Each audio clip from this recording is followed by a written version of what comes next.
Alors dans ce chapitre, nous allons parler un petit peu des sélecteurs CSS, on va voir comment cibler correctement nos éléments et on va découvrir ensemble pourquoi on appelle le CSS Cascading Style Sheet. Alors, pour avoir plus d'informations, vous pouvez vous rendre sur la documentation de MDN et vous avez les différents types de sélecteurs qui sont expliqués ici. Alors il y en a quelques-uns qui sont définis et vous avez en dessous, je tiens quand même à vous le préciser, différents niveaux. Donc actuellement, au moment où j'enregistre cette vidéo, les sélecteurs, le langage qui permet de sélectionner des éléments est au niveau 3. Il faut savoir que c'est un langage qui continue à évoluer dans le temps et une version 4 est actuellement en travail. Donc cette version 4 ne va pas foncièrement changer les choses, mais va rajouter de nouvelles manières de cibler vos éléments. Donc aujourd'hui, je vais vous former par rapport au niveau 3. Mais si vous voulez en apprendre un petit peu plus sur ce niveau 4, une fois que vous avez déjà acquis effectivement les autres niveaux, vous pourrez cliquer dessus et voir les nouveaux sélecteurs qui vont être peut-être rajoutés et en apprendre un petit peu plus. Donc il ne faut pas hésiter vraiment à se documenter soi-même pour continuer à évoluer. Alors d'abord, on va parler un petit peu des sélecteurs de base. Donc le premier sélecteur que l'on a vu tout de suite dès l'introduction, c'est la possibilité de cibler un élément par le nom de sa balise. Donc dans le cas ici, j'ai mis H2 pour cibler tous les H2. De la même manière, si je voulais cibler tous les paragraphes, je pourrais mettre P. Si je veux cibler toutes les divs, je mets div, et ainsi de suite, et ainsi de suite. Donc c'est assez naturel, c'est pas forcément bien compliqué. Ensuite, on a la possibilité de sélectionner des éléments suivant leur ID ou leur classe. Alors on en a parlé brièvement au moment de la partie HTML, mais on a un attribut que l'on peut utiliser sur tous les éléments, quels qu'ils soient, c'est l'attribut classe. Donc par exemple, si je me dis ce titre, il est plus important que les autres. Mais vraiment que pour cette page-là, pas forcément pour toutes les autres. Le problème, c'est que si je modifie les H1, tous les H1 de toutes mes pages seront rouges. Moi, je veux vraiment spécifier que celui-là. Donc dans ce cas-là, on peut utiliser l'attribut classe et donner un nom particulier. Par exemple, on va mettre title pour dire que c'est un titre important. Vous pouvez mettre title-important. Donc vous pouvez mettre des caractères alphanumériques, il faut toujours que ça commence par des lettres, et séparés par des tirets ou des underscores. Il n'y a pas véritablement de convention à ce niveau-là, c'est à vous de choisir comment vous voulez nommer les choses. Idéalement, il faut essayer de nommer les choses par rapport à ce que ça représente. Ne commencez pas à mettre des noms qui ne veulent absolument rien dire, parce que plus tard, quand vous allez essayer de vous y retrouver, vous allez avoir du mal. Donc moi ici, je vais mettre title-big, pour dire que c'est un gros titre. Ensuite, quand je vais vouloir cibler cet élément, je vais mettre directement un point suivi du nom de ma classe, title-big. Et après, je mets mon CSS. Pour l'instant, vu qu'on ne connaît pas d'autres propriétés, on mettra toujours du color red ou une autre couleur. Si je fais ça, automatiquement, je vais cibler tous les éléments qui ont la classe title-big. Si maintenant, je sauvegarde mon HTML et mon CSS, et que je reviens sur ma page et que je réactualise, je vois que seulement ce titre qui a cette classe-là est rouge. Si je souhaite que plusieurs titres aient la même apparence, il me suffit simplement de prendre cette classe-là et de la rajouter à d'autres éléments. Et automatiquement, tous les éléments qui ont cette classe-là auront ce style-là. Donc ça vous permet de créer un style que vous allez pouvoir réutiliser d'élément en élément. Ensuite, vous pouvez aussi utiliser un ID. Donc un ID, comme on l'avait vu, c'est un identifiant unique. Donc il ne peut y avoir qu'un seul élément qui a l'ID title-big dans toute ma page. Si je veux cibler un élément avec un ID particulier, je n'utilise pas un point, mais un dièse à la place. Dans ce cas-là, ça va cibler tous les éléments qui ont l'ID title-big et leur appliquer cette couleur rouge. De manière générale, on essaiera assez peu d'utiliser les ID, mais on utilisera que les classes si possible. Et on va voir pourquoi un petit peu plus tard. Enfin, le dernier sélecteur générique que l'on peut utiliser, c'est un sélecteur qu'on va utiliser assez peu souvent, c'est le sélecteur étoile. Dans ce cas-là, ça veut dire tous les éléments. Si on fait ça, tous les éléments de notre page vont avoir la couleur rouge. D'ailleurs, on peut se dire, du coup, c'est ça qu'on doit utiliser si on veut donner et on veut faire en sorte que tout notre document soit rouge. Mais si je dis, par exemple, qu'au niveau du body, je mets une couleur rouge, je vais remarquer quelque chose, c'est que, mis à part les liens qui sont en haut, tout le reste de mon document est rouge. Pourtant ici, j'ai bien spécifié, seulement le body doit être rouge. Donc là, c'est justement une partie du Cascading Style Sheet qui rentre en jeu. En fait, les valeurs des différentes propriétés sont héritées depuis les parents. Vu que tous nos éléments sont des enfants de body, si je change la couleur de body, automatiquement tous les enfants vont avoir cette propriété color qui va être héritée du parent. Donc, par exemple, ce paragraphe, il va regarder, est-ce qu'il y a une couleur pour le paragraphe? Non, elle est héritée de article qui sera héritée de body. Et ça descend comme ça vers les différents enfants. Donc pour mieux comprendre aussi de quoi il en retourne, ce que vous pouvez faire, c'est utiliser votre inspecteur. Donc il est accessible en faisant un clic droit sur votre page et en cliquant ici sur Inspecter. J'utilise ici Google Chrome, mais quel que soit votre navigateur, vous avez un inspecteur. Il est aussi en général accessible avec le raccourci F11. Donc on avait parlé rapidement du sélecteur qui nous permet de voir la structure HTML de notre document. Mais ce que vous voyez, c'est qu'à droite, on a aussi un onglet style. Je vais essayer de zoomer un petit peu. Donc cet onglet style vous permet de voir en fait tous les styles qui sont appliqués à cet élément. Donc par exemple ici, si je passe sur cette partie en tête ou même sur un de mes H1, je vois qu'il me met ici un style vide. Donc ça en général il le remplit avec les attributs style que vous avez mis, mais vu qu'il n'en a aucun, il ne met rien. Ensuite il vous spécifie, mon H1 il a toutes ses propriétés. Pourtant on peut se dire, oui mais c'est bizarre, dans ton CSS là tu n'as rien écrit, pourquoi on a autant de propriétés? Et on voit à droite User Agent Style Sheet. Donc il faut savoir que par défaut, les navigateurs injectent du CSS pour tous les éléments. Et c'est ce qui justifie par exemple que quand on fait un H1, le texte est en plus gros et il est aussi en bold. Mais ça c'est automatiquement fait par le navigateur. Par défaut, Chrome, dès qu'il voit un H1, il va appliquer ces différents styles. Il va mettre une taille de police de 2 EM, on en parlera un petit peu plus tard. Il va mettre un display block et il va mettre aussi des marges et un font weight à bold pour mettre une police en bold. Donc il faut bien faire attention à ça. Par défaut, même si vous n'écrivez pas de CSS, du style est quand même appliqué à votre page. Et en dessous, enfin, on voit cette partie body.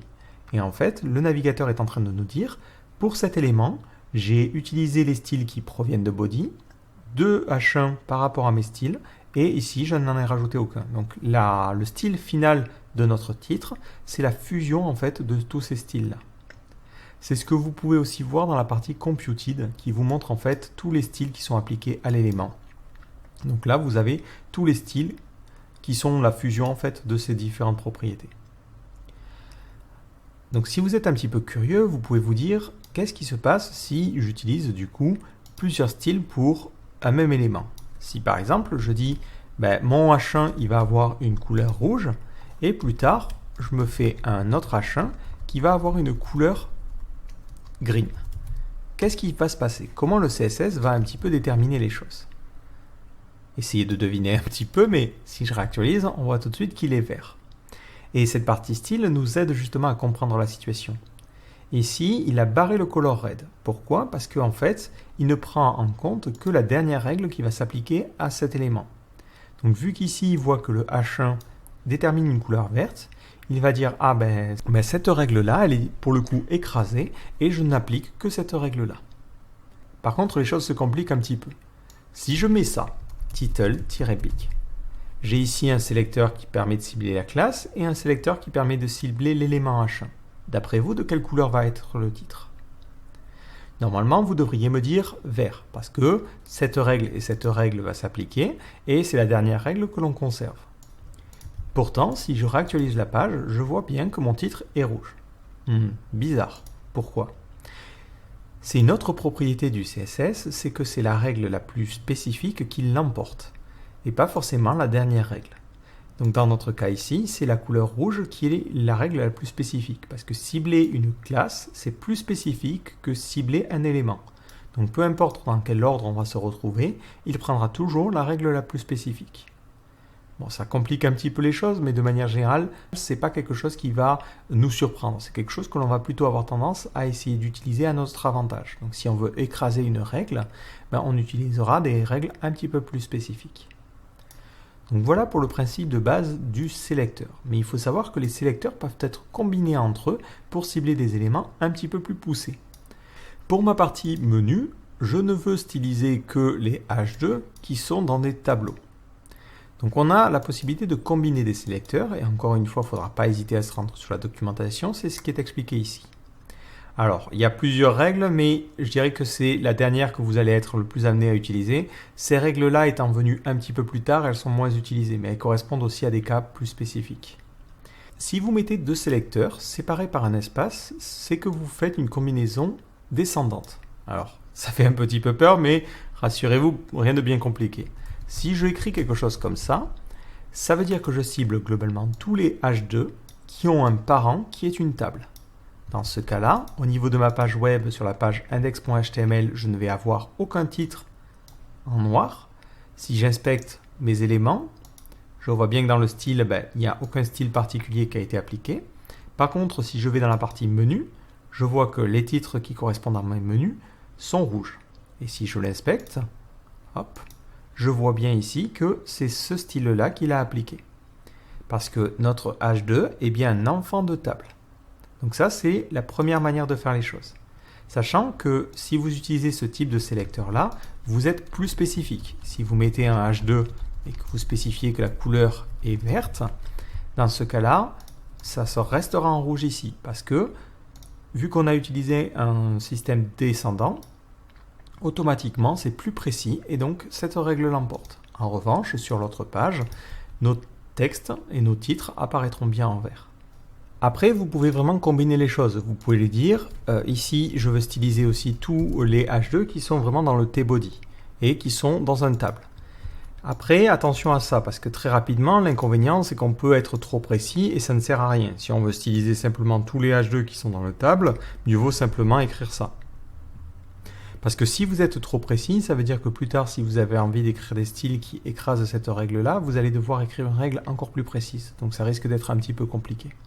Ça pose aussi un problème en termes de performance, bien que ça soit très très léger, parce que ça demande au navigateur plus de travail d'arriver à trouver cet élément-là. Donc tant que possible, on essaiera d'utiliser un niveau de profondeur assez faible. Donc 2 niveaux, c'est largement suffisant dans la plupart des cas. Après, il ne faudra pas hésiter à bien baliser votre HTML en utilisant des classes pour pouvoir justement cibler les éléments que vous souhaitez styliser. Donc un autre combinant, c'est le signe supérieur. Donc là, c'est un petit peu la même chose, sauf que l'on choisit seulement les enfants directs. Donc là, on est en train de dire seulement les H2 qui sont des enfants directs de table. Dans notre cas, ça ne va cibler aucun élément, et on voit que cette règle n'est jamais appliquée. Par contre, pour que ça fonctionne ici, il faudrait dire effectivement, je veux tous les H2 qui sont des enfants directs du TD. Et dans ce cas-là, ça fonctionnerait convenablement. Donc de la même manière, je mets ici avec des éléments HTML, mais ça fonctionne avec le sélecteur de classe et le sélecteur d'ID. Il ne faut pas oublier les sélecteurs de base avec les combinaisons. Ensuite, on a d'autres combinaisons qui sont un petit peu plus spéciales et qui, comme je vous le disais, ont été rajoutées assez récemment, en tout cas par rapport à la chronologie du CSS, qui sont des sélecteurs permettant de gérer le voisinage. Donc ça permet de sélectionner tous les éléments qui sont des voisins directs ou simplement des voisins. Alors si je reviens sur la page principale, je peux par exemple mettre une couleur particulière au paragraphe qui serait un voisin direct de H2. Donc pour cela, j'écris H2. Et ensuite, je veux sélectionner tous les paragraphes qui sont des voisins directs. Et je vais mettre comme couleur une couleur rouge. Et je vais supprimer ça. Si je réactualise la page, tous les paragraphes qui sont des voisins des H2 sont bien en rouge. Par contre, pas les autres. L'autre sélecteur, qui est une tilde, donc vous pouvez l'écrire en faisant Alt plus la touche 2 de votre clavier, ou Alt N si vous êtes sur Mac. Automatiquement, ça va permettre de sélectionner tous les paragraphes qui sont voisins à un H2. Donc tous ces paragraphes-là. Donc c'est vraiment les voisins qui sont après. Donc, ça c'est important de bien le préciser. Si vous avez un paragraphe qui se situe avant le H2, lui ne sera pas affecté par cette règle. Ça peut sembler un petit peu bizarre et on peut se demander est-ce que du coup il existe un sélecteur qui permettrait de changer la couleur d'un paragraphe qui précède un titre. Malheureusement, ce n'est pas possible. Pourquoi? Parce que le CSS est conçu pour faciliter le travail pour les navigateurs. Et il est conçu pour que la page puisse être lue de haut en bas et les styles doivent être appliqués en une seule fois. Donc le problème, c'est que s'il devait styliser des éléments par rapport à l'élément futur, ça demanderait au navigateur de d'abord passer tous les éléments en revue et de comparer aux éléments suivants, ce qui demanderait beaucoup trop de travail. Donc on ne peut styliser les éléments que par rapport au voisin suivant et pas par rapport au voisin précédent. C'est une petite contrainte, mais il est toujours possible de la contourner en donnant des classes spécifiques à nos éléments. Donc voilà pour vraiment les sélecteurs de base. Donc après, comme je vous le dis, il va falloir pratiquer. Là, je vous donne beaucoup d'informations à avaler, mais c'est en pratiquant et en essayant de faire notre page qu'on va arriver à faire quelque chose de un petit peu plus sympa. Mais là, je vous donne toutes les informations pour qu'ensuite, justement, on n'ait pas à revenir dessus. Ensuite, il faut savoir qu'on a d'autres petits sélecteurs qui sont un peu plus spécifiques, qui vont correspondre en général à des situations un petit peu plus particulières, qui sont les sélecteurs d'attributs et les pseudo-classes. Alors, on va d'abord commencer par les sélecteurs d'attributs. Globalement, ça permet de sélectionner un élément par rapport à un de ses attributs. Par exemple, dans la documentation qu'il donne ici, ça permet de donner un style particulier à tous les liens qui ont un attribut title. Ça permet ici de dire tous les liens qui mènent vers cette URL-là auront cette couleur-là. Là, ça permet de spécifier tous les liens qui contiennent le mot exemple vont être de couleur verte. Et là, ça permet de spécifier tous les éléments qui finissent par .org. Mais vous avez aussi un sélecteur permettant de sélectionner tous les éléments qui commencent par une valeur. Alors, concrètement, ça va servir dans assez peu de cas. Il y a deux cas principaux qui peuvent être pertinents par rapport à ça. Le premier, c'est pour différencier par exemple les liens internes et externes. Nous, on n'avait que des liens internes sur la page, mais imaginons on se rajoute un petit lien vers Graphicart. Donc on mettra https://graphicart.fr. Et là, on mettra Graphicart. Moi, j'ai envie de styliser les liens qui mènent vers une page externe différemment. Pour bien montrer à l'utilisateur, attention, tu vas changer de site. Ce que je peux faire ici, c'est faire un A. On va lui dire, je veux tous les href qui vont commencer par HTTP. Et dans ce cas-là, je mettrai une couleur rouge pour bien spécifier. Attention, c'est un lien externe. Si je réactualise ma page, j'ai bien seulement Graphicart qui est rouge. Concrètement, c'est assez peu utile parce que ce que vous pouvez aussi faire pour contourner ce problème-là, c'est mettre une classe particulière à tous ces éléments-là et dire, par exemple, c'est un link-external. Je lui donne une classe qui permet de dire, c'est un titre, c'est un lien externe. Et ensuite, j'utilise cette classe-là pour cibler mon élément. Donc ça peut être pratique, mais encore une fois, mieux vaut utiliser des classes parce que ça permet de mieux s'y retrouver plutôt que d'utiliser des sélecteurs avec des attributs qui pourraient affecter plus d'éléments que nécessaire. Mais voilà, c'est important et ça peut être intéressant de savoir que c'est là. L'autre cas où ça peut être utile, c'est le cas où vous auriez un formulaire. Si je prends le cas du formulaire de contact, on a un input avec l'email, on avait un input pour le texte, et on imagine par exemple avoir un input de type checkbox, et on mettra ensuite j'accepte les conditions. C'est pas très important. L'idée, c'est juste de vous montrer un petit cas où ça peut être gênant. Si vous vous dites, tous les inputs, je vais leur changer les valeurs. Par exemple, je vais dire maintenant, tous les inputs vont avoir une largeur de 200 pixels. Encore une fois, je sors ici une propriété, une valeur, ne vous inquiétez pas, on les verra après, mais c'est pour l'exemple. Le problème, si je fais ça, c'est que ça va styliser bien ce champ-là et ce champ-là, mais vous voyez que ça modifie aussi la checkbox, ce qui n'est pas forcément tip-top, parce que la checkbox, on ne veut pas changer sa largeur. Donc en utilisant les attributs, on peut lui dire « je veux modifier tous les éléments qui sont de type texte ». Et je peux aussi lui dire « je veux modifier tous les éléments qui sont de type email ». Et automatiquement, comme ça, le type checkbox, lui, ne sera pas altéré, et ça permet de ne pas casser votre design. Petit détail aussi, si vous souhaitez combiner des règles, là je me répète 2 fois, c'est un peu inutile, vous pouvez utiliser plusieurs règles. Dans ce cas-là, vous mettez une virgule et un autre sélecteur. Vous pouvez le mettre à la suite ou aller à la ligne pour une meilleure organisation. Là, c'est vraiment à vous de voir. Moi, je vais essayer de prendre cette convention-là parce que je la trouve un petit peu plus pratique visuellement. Maintenant, si je réactualise, encore une fois, on voit bien qu'on a notre email et notre prénom qui ont une largeur. Par contre, mon input de type checkbox n'est pas affecté. Donc ça, ce sont les sélecteurs d'attributs. N'hésitez pas à faire un tour sur la documentation pour avoir les différentes valeurs.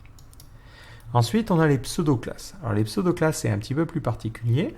Vous mettez un 2 points après votre sélecteur, quel qu'il soit, et vous avez différentes pseudo-classes qui sont listées ici. Alors il y en a beaucoup, mais rassurez-vous, vous n'allez pas forcément toutes les utiliser. Je dirais que la principale que vous allez être amené à utiliser, c'est le 2.over. Comme son nom l'indique, c'est un pseudo-élément qui va permettre de dire voilà les propriétés que je souhaite donner à mon élément lorsque on le survole.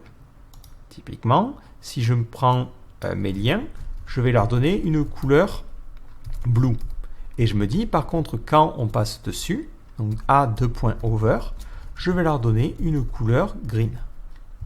Automatiquement maintenant, dès que je vais passer sur un lien au niveau de ma page, on va prendre le menu en haut, je vois qu'il passe au vert.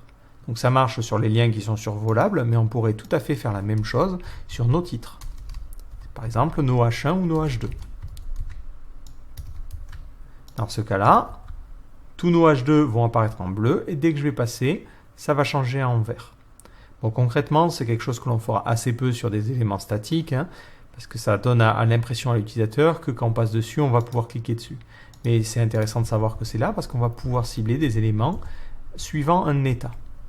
D'ailleurs, au niveau de votre inspecteur, si j'inspecte mes liens, vous voyez que il est apparu en vert, mais vous avez ici 2.of. 2.of vous permet en fait de voir les différents éléments, les différents statuts que peuvent avoir votre élément. Et vous pouvez cocher une case pour simuler un effet d'over. Donc ça vous permet comme ça de débugger les choses. Là, je vois par exemple que sur ce lien, quand on met un over, il apparaît bien en vert. C'est plus pratique que de tester en essayant de passer la souris et en voyant si le style est bien appliqué. En utilisant votre inspecteur, vous pouvez tester les choses. D'ailleurs, on voit ici quelques autres pseudo-éléments. On a active pour un élément qui serait actif, focus que l'on utilisera plutôt pour un champ qui permettra de dire quand l'élément sera ciblé, over pour lorsque l'on survole, et 2.visited, c'est lorsque un lien a déjà été visité. Vous savez, quand vous allez sur Google ou sur n'importe quel site, les liens apparaissent des fois en violet. Violet, en fait, c'est le statut par défaut pour les liens déjà visités. Donc vous pouvez changer cette apparence-là. Après, le problème, c'est que pour l'utilisateur, si vous changez la couleur des liens visités, ça sera moins facile à deviner. Donc il faudra faire attention aussi à ne pas trop mettre de style. Le 2.focus peut être aussi utilisé pour les gens qui naviguent au clavier.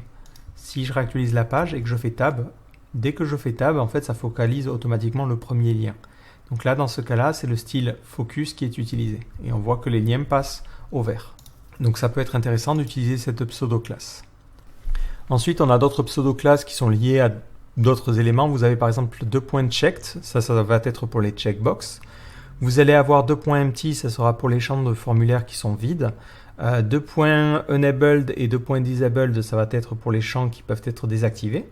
Par défaut, lorsque l'on va mettre un attribut disabled sur un champ, si par exemple je prends ma partie contact.html, je prends mon input et je lui donne un attribut disabled. On va plutôt prendre celui-ci.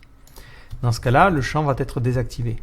Automatiquement, le navigateur va appliquer des styles par défaut, comme je vous le disais.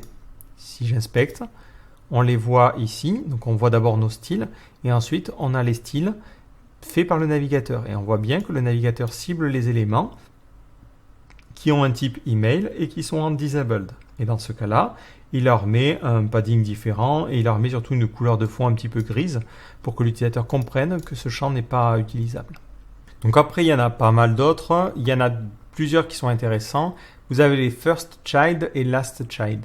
Ça vous permet de sélectionner le premier élément qui va être enfant d'un autre élément. Par exemple, ça peut être utile dans une liste si vous voulez styliser la liste différemment. Si par exemple, je vais revenir sur la page index,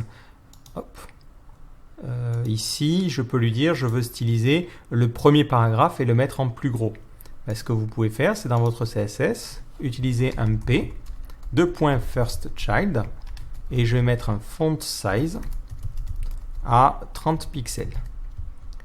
Si je réactualise, je ne vais pas voir de changement parce que c'est vraiment le premier enfant.